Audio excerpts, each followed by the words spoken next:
Next point बघा, direction angles and direction cosines. आता इथं डायग्राम मध्ये दाखवलेलं आहे तुम्हाला. सो कन्सिडर ए लाईन यल, इथं लाईन यल दाखवलेली आहे. आता या लाईनचे डिरेक्शन अँगल्स आणि डिरेक्शन कोसाइन्स आपल्याला कन्सिडर करायचे आहेत. तर काय करायचं, या लाईन एल ला पॅरलल असणारी लाईन आणि ओरिजिन मधून पास होणारी लाईन ड्रॉ करायची. ती इथं दाखवलेली आहे यल यल डॅश. बघा, ह्या ओरिजिनल लाईनला ज्याचे आपल्याला डिरेक्शन अँगल्स आणि डिरेक्शन कोसाइन्स काढायचे आहेत, त्या लाईनला पॅरलल असणारी लाईन, ओरिजिन मधून पास होणारी लाईन ड्रॉ करायची. आता या लाईननं एक्स ऍक्सिस आहे, बघा इथे एक्स ऍक्सिस आहे, एक्स ऍक्सिस बरोबर केलेला अँगल तो घ्यायचा आहे अल्फा. वाय ऍक्सिस बरोबर केलेला अँगल तो घ्यायचा आहे बीटा. आणि झेड ऍक्सिस बरोबर केलेला अँगल तो घ्यायचा आहे गॅमा. मग झेड ऍक्सिस बरोबर हिता आहे, इकडून इकडं असं घेऊ शकतो, हा गॅमा आहे. कारण हे अँटी क्लॉकवाईज मध्येच घ्यायचे आहेत सगळे, हे लक्षात ठेवा. त्यामुळे इकडून इकडं असा तो गॅमा येणार. मग हे जे तीन अँगल्स आता आपण लिहिले, alpha, beta, gamma, these are the direction angles of line L. याचे पण तेच असतील आणि याला पॅरलल जी लाईन आहे याचे पण डिरेक्शन अँगल्स तेच घ्यायचे. कारण लाईन्स जर पॅरलल असतील तर हे अँगल्स बदलणार नाहीत.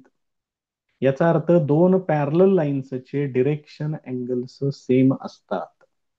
हा एक महत्वाचा रिझल्ट मिळेल. त्याच्यानंतर काय करायचं, हे जे अँगल्स सांगितलेत आपण, या अँगल्सचे कॉस रेशो घ्यायचे. Cos alpha, cos beta,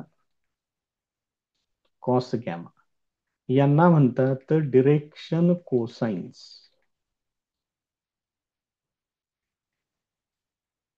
of line L. त्याच्यासाठी शॉर्ट फॉर्म आहे डीसीएस. डायरेक्ट तुम्ही वापरू शकता. हे जे कॉस अल्फा आहे याला नोटेशन आहे l, cos beta small m आणि कॉस गॅमा एन, हे असेल. बघा काय काय सांगतोय ते लक्षात घ्या व्यवस्थित. आणि हे जे अँगल्स आहेत, या अँगलची minimum value 0 degree, maximum value 180 degree. तुम्ही हे असं पण लिहू शकताय डायरेक्ट तिघांच्यासाठी एकत्र.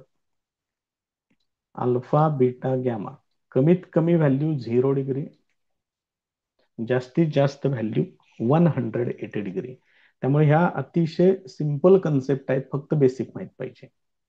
त्यामुळे एखाद्या लाईननं एक्स वाय आणि झेड ऍक्सिस बरोबर केलेले अँगल्स म्हणजे डिरेक्शन अँगल्स, त्यांना नोटेशन वापरलेत अल्फा बीटा गॅमा.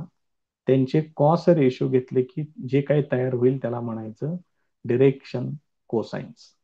आता हे जे डिरेक्शन कोसाइन्स आपण लिहिलेले आहेत त्यांच्यात एक रिलेशन आहे, l square plus M square plus N square is equal to 1. म्हणजेच तुम्ही हे असं घेऊ शकताय, cos square alpha plus cos square beta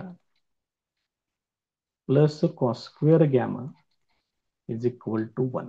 important result. याची सेपरेट तुम्हाला प्रूफ सुद्धा विचारली जाऊ शकते. ती प्रूफ आता आपण बघूया. आता हा जो रिझल्ट आहे याची प्रूफ बघूया आपण. त्याच्यासाठी परत एकदा आपल्याला तीच डायग्राम लागणार आहे.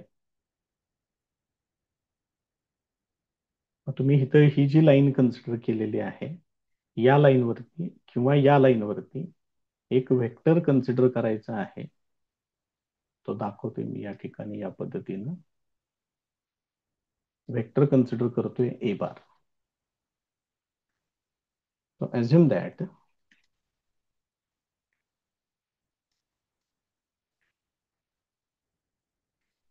a bar equal to a1 I bar plus a2 j bar plus A3K bar.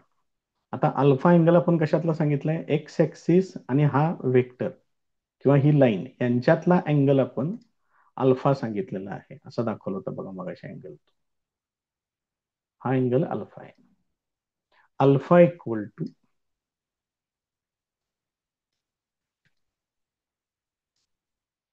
Angle between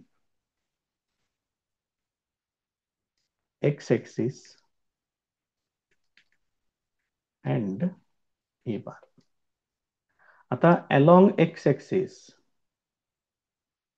जो युनिट वेक्टर असतो तो आहे आय कॅप किंवा आय बार लिहिलं तरी चालतंय. मग हेच वाक्य मी असं लिहितोय, therefore alpha equal to angle between I bar and A bar, हे असेल. आता मला ह्या दोघांचा म्हणजे हे जे दोन वेक्टर्स मी इथे लिहिलेले आहेत त्या दोघांचा डॉट प्रोडक्ट लिहायचा आहे. A bar dot I bar equal to काय येणार, mod A bar into mod I bar into त्या दोघांच्यातला अँगल किती आहे, अल्फा, जे हे असेल. Therefore A bar dot I bar equal to mod A bar म्हणजे ए येणार, आय बारची मॅग्निट्यूड ती येणार 1 इंटू कॉस अल्फा येईल. म्हणजेच हे काय ते बघा, A bar dot I bar is equal to A cos alpha हे असेल. आता याच्यामध्ये हे जे ए बार आहे त्या ठिकाणी हे ए बारची व्हॅल्यू वापरून घेऊया. म्हणजे मग काय होईल बघा, देअरफॉर या ए बारच्या ठिकाणी हे लिहायचं पूर्ण, A1 I bar plus A2 J bar plus A3 K bar dot I bar is equal to A into cos alpha हे असेल.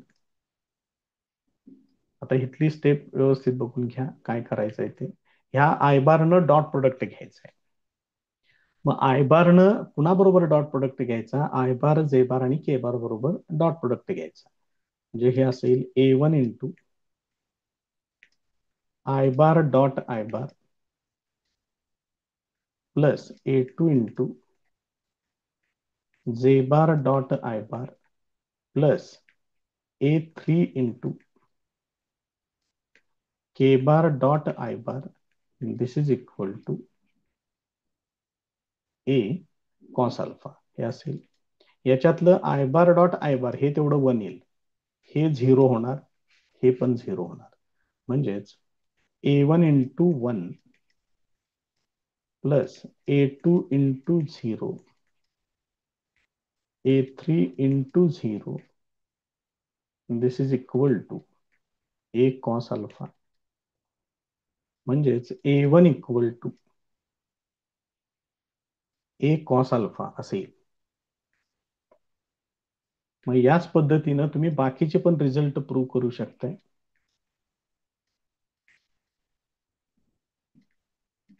Similarly A2 equal to A cos beta येणार, त्यावेळेला अँगल पुढचा घ्यावा लागेल.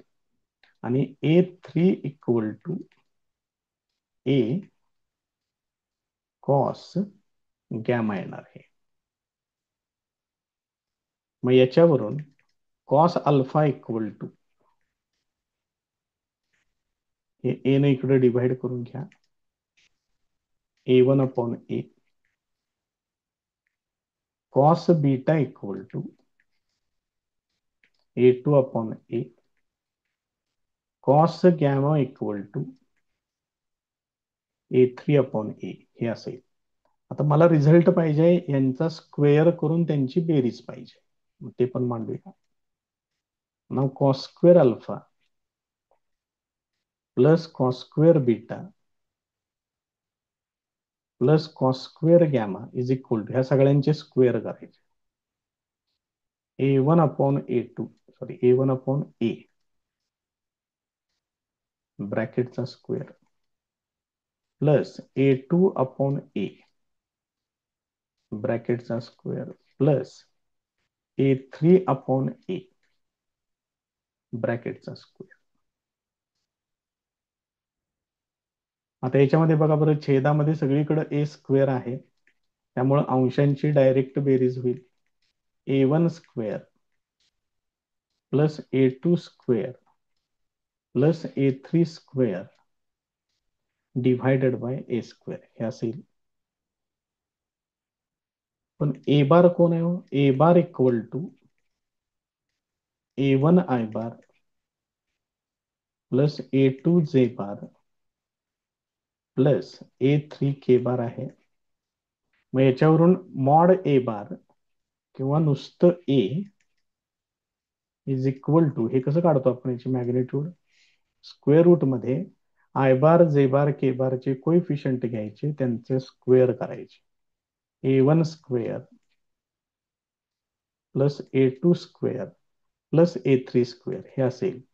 मग ए स्क्वेअर इक्वल टू काय येणार? हे स्क्वेअर रूट तेवढं काढून टाका, हे असेल.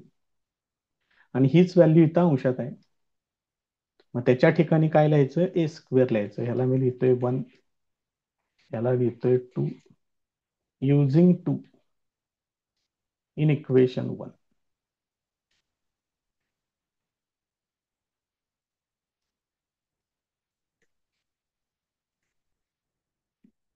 मग वापरूया त्याच्यामध्ये. डाव्या बाजूला काय? Cos square alpha plus cos square beta plus cos square gamma this is equal to, ह्या सगळ्यांचे स्क्वेअर म्हणजे येणार A square divided by A square. ते कॅन्सल होईल आणि मग तो फायनल रिझल्ट येईल. Therefore cos square alpha plus cos square beta plus cos square gamma this is equal to 1. Very important result. आता हे डिरेक्शन कोसाइन्स आपण जे सांगतोय, तर अँगल्स वरून तर फाइंड आउट करता येतातच. त्याच्याबरोबर अजून एक महत्वाचा एक म्हणजे सिंपल फॉर्मॅट त्याचा, की डिरेक्शन कोसाइन्स आपल्याला कुठं मिळतील. त्याच्यासाठी काय करायचं बघा, परत एकदा ते जे ए बार आपण लिहिले सुरुवातीला, काय लिहिलं होतं बघा? A bar equal to A1 I bar plus A2 J bar plus A3 K bar, हे आपण कन्सिडर केलेलं होतं. आता मध्ये एका ठिकाणी आपण A1 A2 A3च्या व्हॅल्यूज काढलेत. हे बघा इथे A1 ची ही व्हॅल्यू आहे, A2 आणि A3 साठी अशा व्हॅल्यूज आहेत. मग या व्हॅल्यूज ह्याच्यामध्ये वापरून घेऊया. A1 equal to A cos alpha,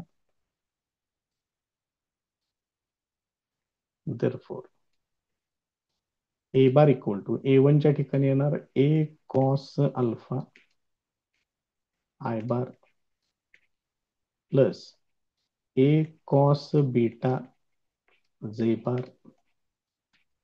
plus A cos gamma K bar. आता इथं सगळीकडे ए दिसते, ए तेवढं कॉमन घ्या त्याच्यातून. ए जर तुम्ही कॉमन घेतलं तर इथं असं येते cos alpha I bar plus cos beta जे बार प्लस कॉस गॅमा के बार हे असेल. ह्या ए ने इकडे डिव्हाइड करा.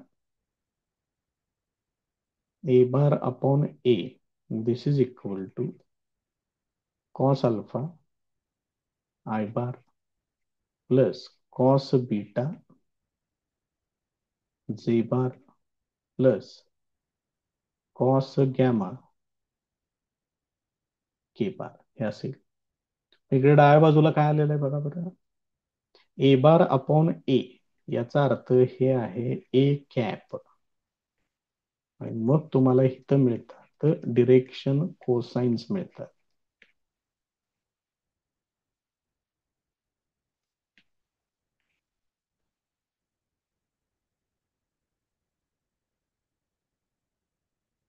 हा कोण आहे लक्षात ठेवा, दिस इज युनिट वेक्टर. आणि या युनिट वेक्टर मध्ये आय बारचा कोइफिशियंट म्हणजे कॉस अल्फा म्हणजे एम, जे बारचा कोइफिशियंट म्हणजे कॉस बीटा म्हणजे एम, आणि कॉस गॅमा म्हणजे के बारचा कोइफिशियंट म्हणजे एम. म्हणजे तुम्हाला इथं डिरेक्शन कोसाइन्स डायरेक्ट मिळतात. त्यामुळे तुम्हाला जर एखादा वेक्टर दिला तर त्या डिरेक्शन मधला युनिट वेक्टर काढा, आणि युनिट वेक्टर मध्ये आय बार, जे बार, के बारचे जे कोइफिशियंट आहेत तेच काय असतात, they are the direction cosines, तेच तिथले डिरेक्शन कोसाइन्स असतात. त्यामुळे ही सिंपल मेथड आहे, एकदम व्यवस्थित तेवढी लक्षात ठेवा. नेक्स्ट पॉइंट आहे डिरेक्शन रेशोज. आता आपण डिरेक्शन कोसाइन्स सांगितले. डिरेक्शन कोसाइन्सला आपण काय लिहिलं होतं notation, l M n consider केलेलं होतं. L M n. मग डिरेक्शन रेशोज त्याला शॉर्ट फॉर्म आपण वापरणार आहे DRS. मग हे डिरेक्शन रेशोज हे 3 नंबर्स आपण कन्सिडर करणार आहे, A, B, C. And these 3 numbers, they are proportional to the direction cosines. यांना डिरेक्शन रेशोज असं म्हणायचं. So direction ratios, these are the 3 numbers which are directly proportional to the direction cosines. मग इथं आपण एक constant consider करूया, lambda. हे असे proportionality constant.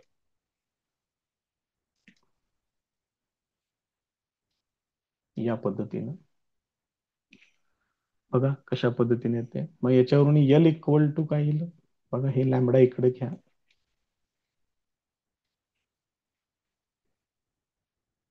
M equal to असेल, एन इक्वल टू असेल. बघा लक्षात येते का. आता एल एम एन मधलं रिलेशन आताच आपण प्रूव्ह केलेलं आहे. L square plus M square plus N square is equal to 1. त्याच्यामध्ये या व्हॅल्यूज वापरा, ह्यांचे स्क्वेअर करायचे. A square upon lambda square plus B square upon लॅम्बडाचा square plus C square upon lambda square, this is equal to 1. यांचा छेद समान, त्यामुळे हे डायरेक्ट या पद्धतीने येईल. अंशांची बेरीज करून घेतली. आता हे लॅम्बडा स्क्वेअर तेवढं पलीकडे पाठवा, म्हणजेच lambda square equal to a square plus B square plus C square हे असेल. मग याच्यावरून lambda equal to plus minus square root मध्ये a square plus B square plus C square हे असेल. आता ही लॅम्बडाची व्हॅल्यू, इथं मला जी व्हॅल्यू मिळालेली आहे ती मी इथं वापरणार आहे. प्रत्येक ठिकाणी डिव्हायडेड बाय मध्ये वापरायचं. मग L equal to A upon lambda आहे, आणि ही लॅम्बडाची value. Therefore L equal to plus minus A upon lambda, lambda म्हणजे हे स्क्वेअर रूट आहे ना, या पद्धतीने M equal to plus minus B upon lambda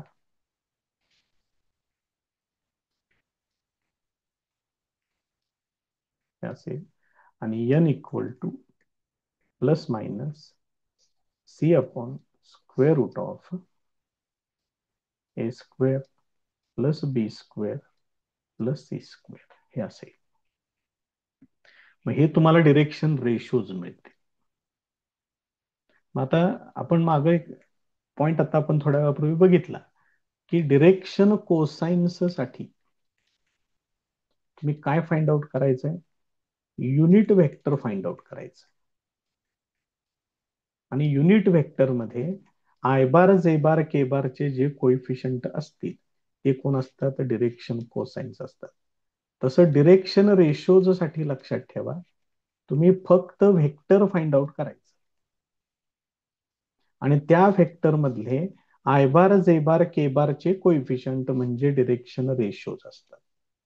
त्यामुळे हे पक्क लक्षात ठेवा, युनिट व्हेक्टर मधले आय बार जे बार के बारचे कोइफिशियंट ते असतात डिरेक्शन कोसाइन्स आणि सिंपल व्हेक्टर मधले आय बार जे बार के बारचे कोइफिशियंट असतात ते असतात डिरेक्शन रेशोज. फार महत्वाचा पॉइंट, प्रॉब्लेम सोडवताना आपल्याला हे लागणार आहे, व्यवस्थित लक्षात ठेवा. नेक्स्ट पॉइंट आहे vector product of two vectors. आपल्याला व्हेक्टर प्रोडक्ट कन्सिडर करायचं आहे. आता इथं डायग्राम मध्ये एक मिनिट, इथं त्यांनी दोन व्हेक्टर्स दाखवलेले आहेत. पहिला व्हेक्टर इथं दाखवलेला आहे असा ए बार,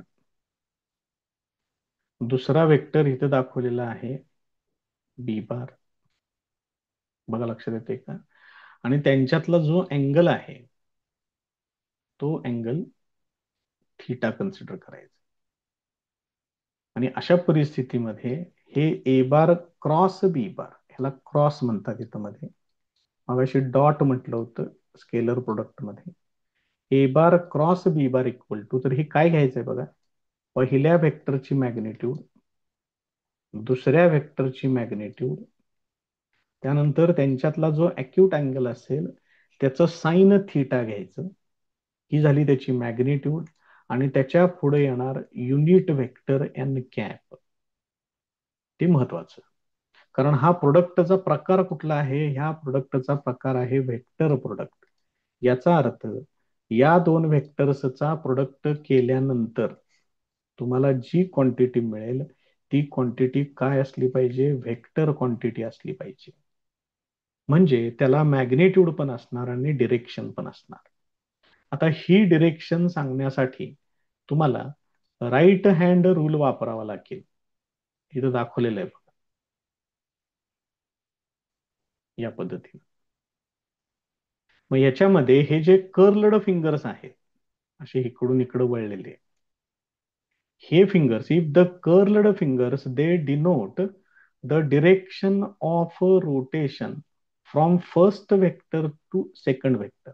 आपण बघा बरं प्रोडक्ट काय घेतलाय, ए बार पहिल्यांदा घेतलाय, बी बार नंतर घेतलाय, म्हणजेच तुम्ही इकडून इकडं जाणार आहे ए बार कडून बी बार कडे.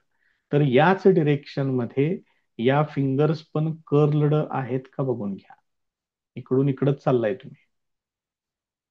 तर अशा परिस्थितीमध्ये हा जो आउट स्ट्रेचड थंब आहे, it will give you the direction of A bar cross B bar, किंवा याच डिरेक्शन मध्ये तो एन कॅप असतो.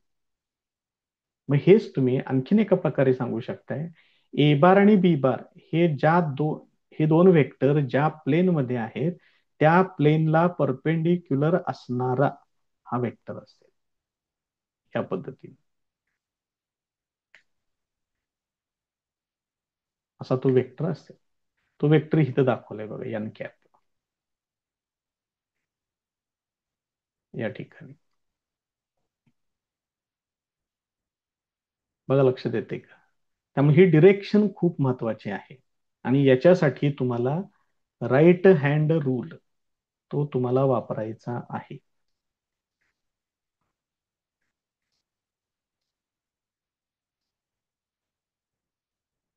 याचा वापर करून ही डिरेक्शन तुम्ही ठरवायची. आता जर समजा मी बी बार क्रॉस ए बार जर घ्यायचं ठरवलं, तर आता कसं येणार याच्यामध्ये, मग हे येणार मॉड बी बार, त्यानंतर येणार मॉड ए बार, इथं साइन थिटाच येणार, मात्र आता इथं जो तुम्ही युनिट वेक्टर लिहिणार आहे तो मात्र कसा येणार त्याची डिरेक्शन बघा पहिल्यांदा. आता बी बार कडून ए बार कडे यायचंय मला. एक मिनिट, मी पहिल्यांदा इथले सगळे सगळे नोटेशन सगळे काढून घेतो इथले महत्वाचे.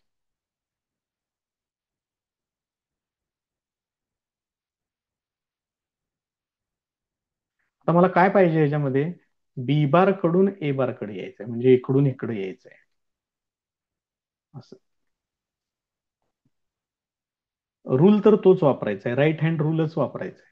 मग आता बी बार कडून ए बार कडे जर तुम्हाला यायचं असेल तर हा जो हात आहे इथं वरती जो दाखवलेला आहे तो तुम्हाला असा करून घ्यावा लागेल. बघा कशा पद्धतीनं आहे ते. आणि मग ह्या बी बार क्रॉस ए बार ची डिरेक्शन ही अशी येईल. हे नको, हे फक्त याच्यामध्ये मी त्याला रोटेट केल्यामुळे ते अपोजिट दिसते. काढून टाकते. तर बघा, तर ही डिरेक्शन येणार त्याची. कारण तुम्ही आता बी बार कडून ए बार कडे येत आहे त्यामुळे फिंगर्स तुम्हाला हे असे कर्ल करावे लागतील आणि राईट हँडच वापरायचा आहे, हे लक्षात ठेवा. मग ही डिरेक्शन कशी होते, एन कॅप जो होता पहिल्यांदा लिहिलेला आपण, हे बघा एन कॅप इथं अपवर्ड डिरेक्शन मध्ये होता एन कॅप.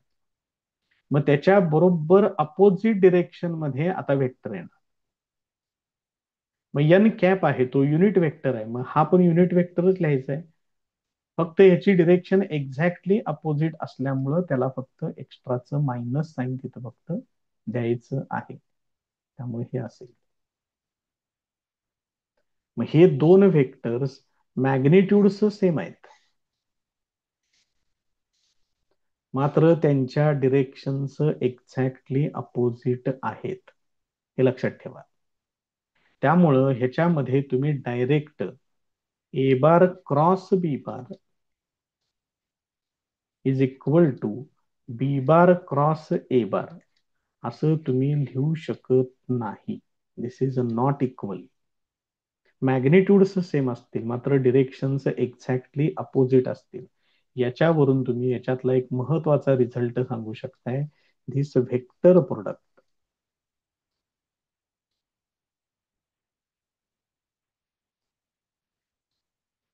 और क्रॉस प्रोडक्ट, यालाच क्रॉस प्रोडक्ट असं म्हणतात. इथं उच्चार करताना बी बार क्रॉस ए बार असं करणार आहे. Is not commutative. Vector product किंवा क्रॉस प्रोडक्ट हा कम्युटेटिव्ह नाही. आणि तरी सुद्धा जर तुम्हाला हे इक्वल मध्येच मांडायचं असेल तर तिथं आठवणीनं पुढं एक्स्ट्राच मायनस साईन त्या ठिकाणी टाका. म्हणजे मग हे इक्वेशन तुम्ही इक्वल लिहू शकताय, असं लिहू शकताय तुम्ही बरोबर. मग याच्यामध्ये अजून एक प्रॉपर्टी कळते. समजा असं जर पुढं मायनस साईन आलं आणि ते जर मला काढून टाकायचं असेल, वेक्टर फक्त इंटरचेंज करायची. ही प्रॉपर्टी सुद्धा आपल्याला प्रॉब्लेम सोडवताना बऱ्याच ठिकाणी वापरायची आहे. नेक्स्ट पॉइंट बघा आता. तर हे जे आपण ए बार क्रॉस बी बार हे कन्सिडर केलेलं आहे,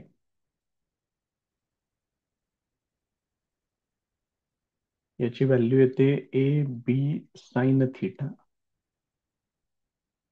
इंटू एन कॅप, हे असे येते. हे जर तुम्ही याची मॅग्निट्यूड घेतली, mod A bar cross B bar equal to, तर एन कॅपची मॅग्निट्यूड हा युनिट वेक्टर आहे त्याची मॅग्निट्यूड 1 येणार. त्यामुळे इथं फक्त एवढं शिल्लक राहील ए बी साइन थिटा. मग याच्यावरून sine theta equal to a b ने इकडं डिव्हाइड करून घ्या.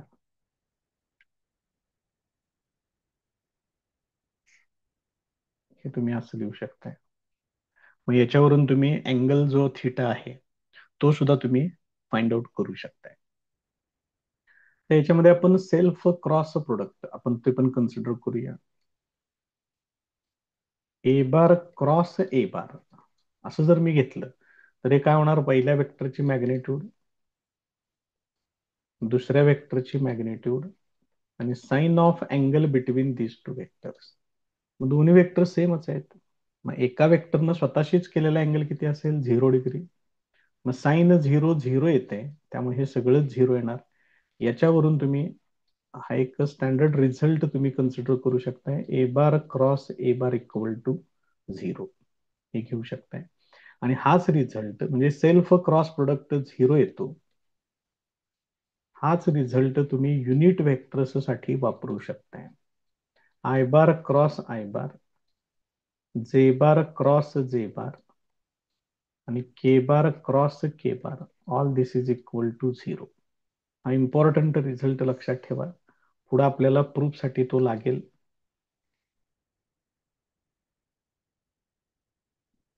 मग हे महत्वाचं. आता समजा दोन व्हेक्टर्स पॅरलल असतील, त्याची एक कंडिशन कन्सिडर करूया. If a bar is parallel to B bar,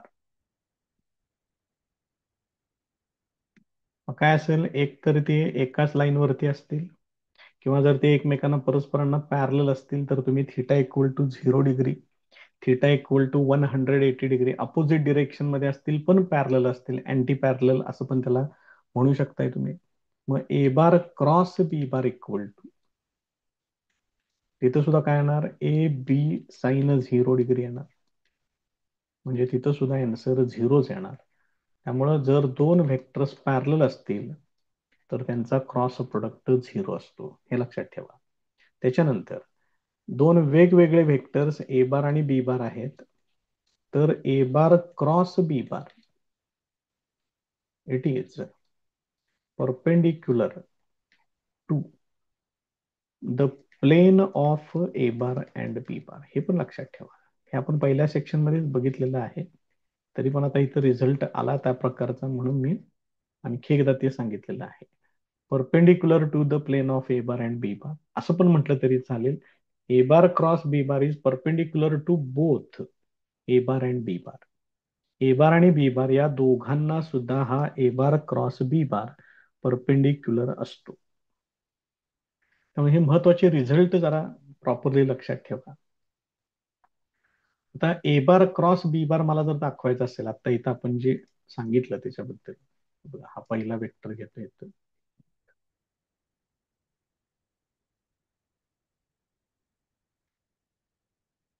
हा फर्स्ट वेक्टर, हा सेकंड वेक्टर, त्यांना नावं देतोय. इकडं ए बार घेतोय, इकडं बी बार घेतोय. मग A bar cross B bar इकडून इकडं जायचंय मला, तर तो ए बार क्रॉस बी बार तुम्हाला असं दाखवावं लागेल. बघा, लक्ष देते का? This is A bar cross B bar.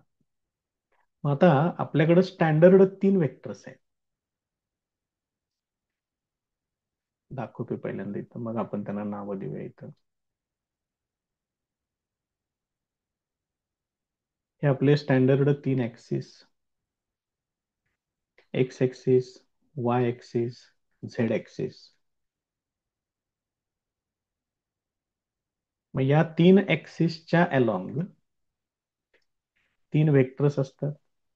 हा युनिट वेक्टर आय बार, इकडे युनिट वेक्टर जे बार, आणि इकडला युनिट वेक्टर येणार के बार. मग यांचं आय बार, जे बार आणि के बार हे असेल. आता इथं बघा बरं, आत्ताच आपण काय सांगितलं की ज्या वेळेला तुम्ही दोन व्हेक्टर्सचा क्रॉस प्रोडक्ट घेता, रिझल्टंट व्हेक्टर हा त्या दोघांना परपेंडिक्युलर असतो. समजा मी जर इथं असं लिहिलं आय बार क्रॉस जे बार, तर काय होणार बघा बरं? आय बार कडून जे बार कडे जायचं, ठीक आहे, म्हणजे अँगल असा येणार. मग याला परपेंडिक्युलर असलेला आणि अपवर्ड डिरेक्शन मधला वेक्टर आहे के बार. हे पहिल्यांदा जी व्हॅल्यू बघा किती येते. आय बार क्रॉस जे बार म्हणजे काय होणार? आय बारची मॅग्नेट्यूड, जे बारची मॅग्नेट्यूड, आणि या दोघांच्यातला अँगल आहे 90 डिग्री, म्हणजे साइन 90 डिग्री.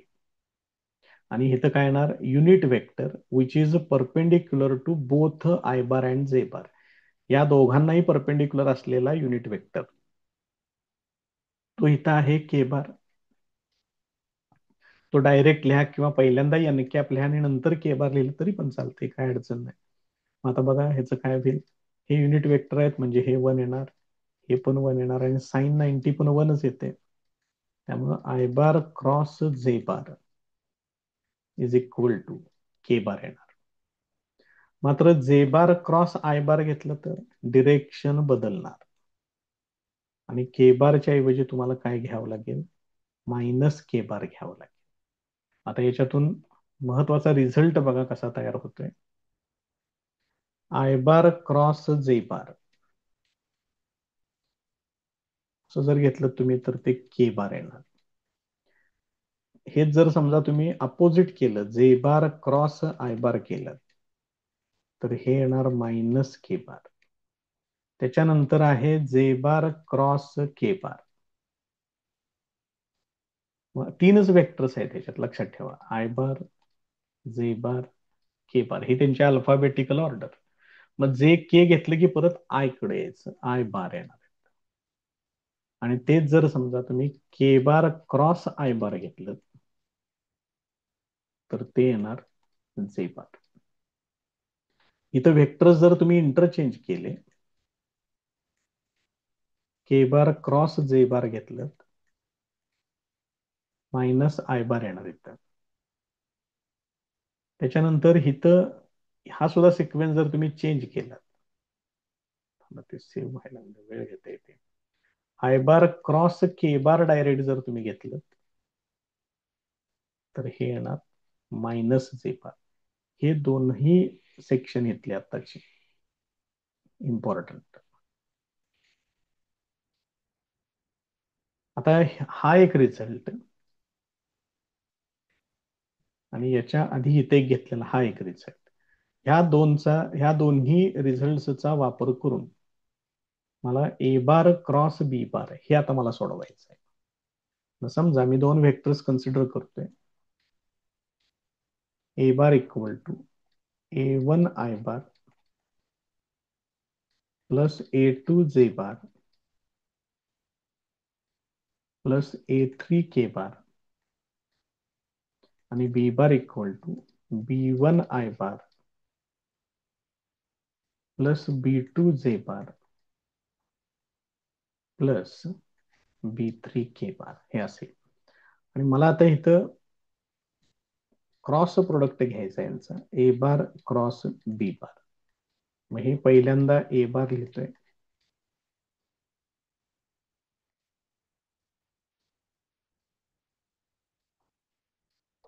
क्रॉस इथं बी बार लिहितोय,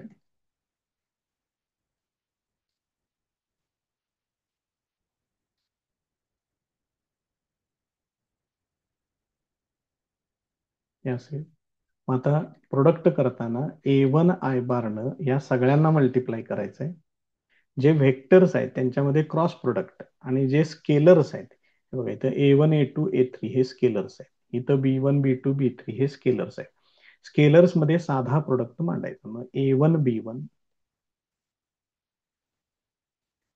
वेक्टर्स मध्ये cross product I bar cross I bar plus पुढे जायचं आता A1 B2 I bar cross J bar plus A1 B3 I bar cross K bar हे असेल. त्याच्या पुढं A2 जे बार न मल्टिप्लाय करायचं, A2 B1 J bar cross I bar plus A2 B2 J bar cross J bar plus A2 B3 जे bar cross K बार plus आता A3 K बार न multiply करायचं आहे, A3 B1 K bar cross I bar plus A3 B2 K bar cross J bar plus A3 B3 K bar cross K bar. Sequence कुठेही बदलायचा नाही. बघा पहिल्या तिन्ही ठिकाणी आय बार पहिल्यांदा दिसलं पाहिजे. ह्या सेकंड रो मध्ये जे बार फर्स्ट दिसलं पाहिजे. इथं के बार फर्स्ट दिसलं पाहिजे. आता यापैकी या 3 टर्म्स जिथं सेम व्हेक्टरचा क्रॉस प्रोडक्ट आहे हे सगळे शून्य होणार. त्यामुळे हे निघून जातील सगळे. ही टर्म, ही टर्म आणि ही टर्म हे निघून जातील. बाकीच्या ठिकाणी I bar cross J bar I जे के अल्फाबेटिकली सिक्वेन्स न असेल तर पुढचं लेटर मांडायचं. आणि जर अल्फाबेटिकल सिक्वेन्स नसेल तर पुढचंच लेटर मांडायचं, फक्त मायनस साईन लिहायचं. म्हणजे मग आता हे काय होते बघा. Therefore a bar cross B bar this is equal to, इथं काय येणार आहे बघा, A1 B2 I bar cross J बार आहे म्हणजे हे येणार के बार. त्याच्या पुढं प्लस A1 B3. आता हे आहे आय बार नंतर जे बार येते डायरेक्ट के बार आले, याचा अर्थ हे आहे मायनस जे बार येणार. त्याच्या पुढं जे बार नंतर के बार यायला पाहिजे, डायरेक्ट आय बार आले, याचा अर्थ हे मायनस के बार येणार.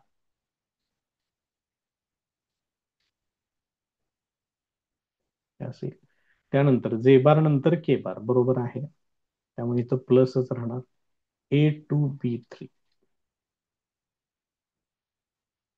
आणि जे बार क्रॉस के बार, त्यामुळे इथे येणार आय बार.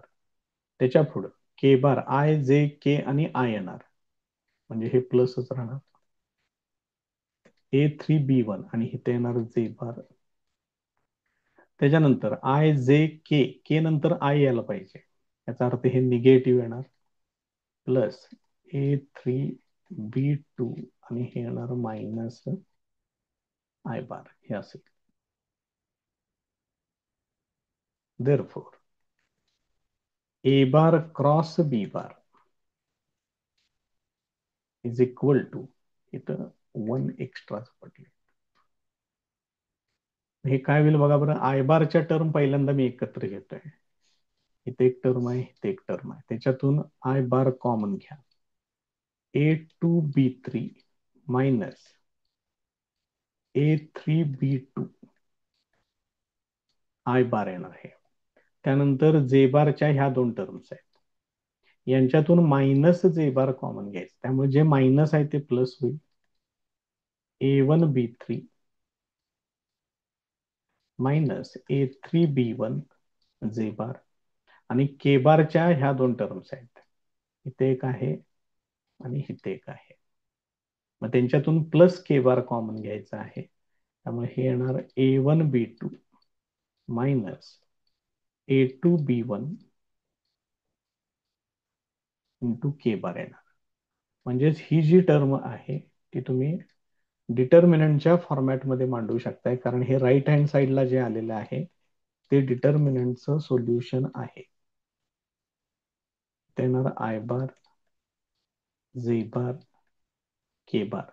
ए बार मधले सगळे कोइफिशियंट पहिल्यांदा मांडा. A1 A2 A3. बी बारचे कोइफिशियंट मांडून घ्या. B1 B2 B3 हे असेल. आणि हे जर तुम्ही सोडवलं तर बरोबर हेच एक्सप्लेनेशन तयार होते. त्यामुळे लक्षात ठेवा, क्रॉस प्रोडक्टला तुम्हाला नंतर असं मांडावं लागेल. इम्पॉर्टंट, कारण हे प्रॉब्लेम सोडवण्यासाठी आपल्याला वापरायचं आहे.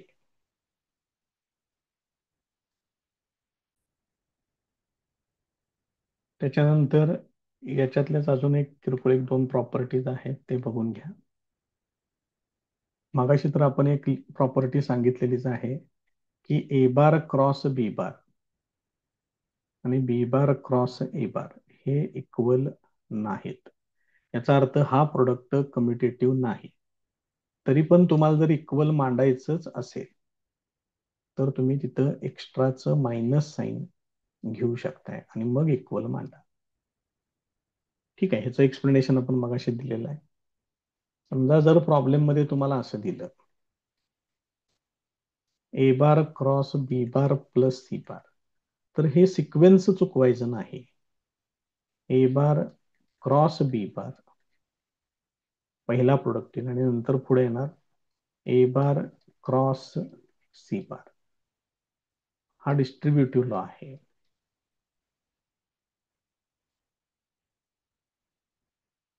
आता हेच जर समजा तुम्हाला असं दिलं त्याने,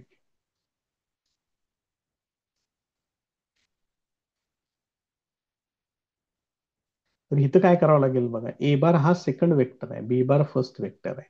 यानं याला मल्टिप्लाय केलं की इथं तुम्हाला बी बार क्रॉस ए बार असंच लिहावं लागेल. त्याच्यात नाही बदल करता येणार आपल्याला. तिथं सिक्वेन्स चेंज चालणार नाही.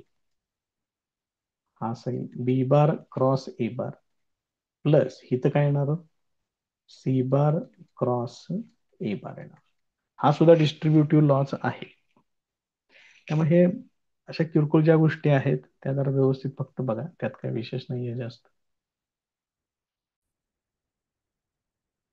नेक्स्ट पॉइंट आहे geometrical meaning of vector product of A bar and B bar. म्हणजेच ए बार क्रॉस बी बारचा जॉमेट्रिकल मिनिंग काय आहे, म्हणजे जॉमेट्रीच्या दृष्टीनं ते काय रिप्रेझेंट करतं. तर ते काय रिप्रेझेंट करतं, A bar cross B bar it represents vector area of parallelogram.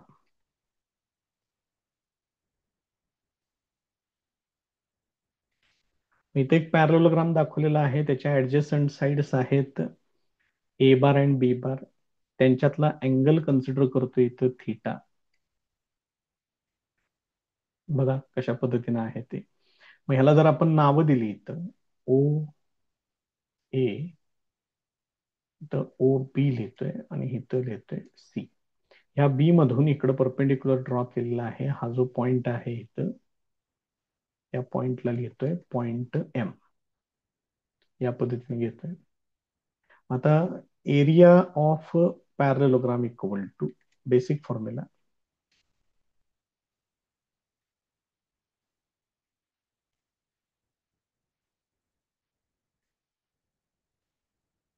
काय येणार ते, बेस इंटू हाईट येणार.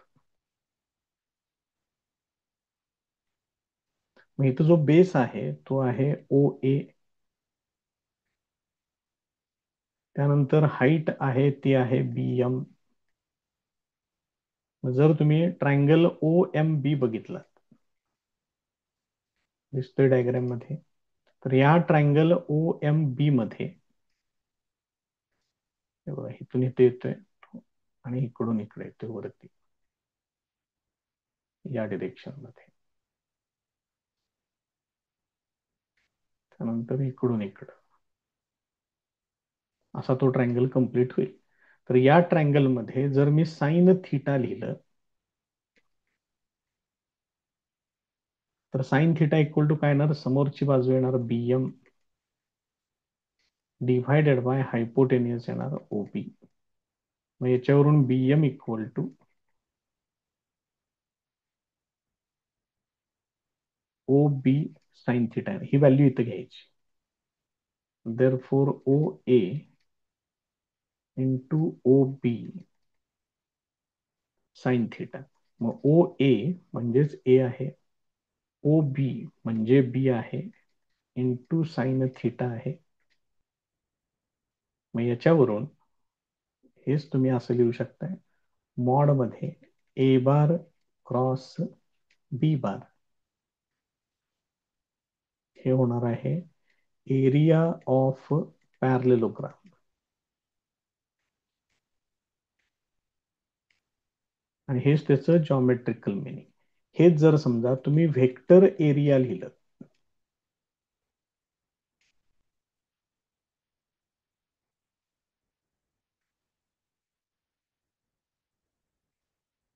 तर फक्त तुम्हाला काय करावं लागेल, हे मॉड तेवढं काढून टाकायचं आणि हे असं मागायचं ए बार क्रॉस बी बार. हे त्याचं फायनल आन्सर.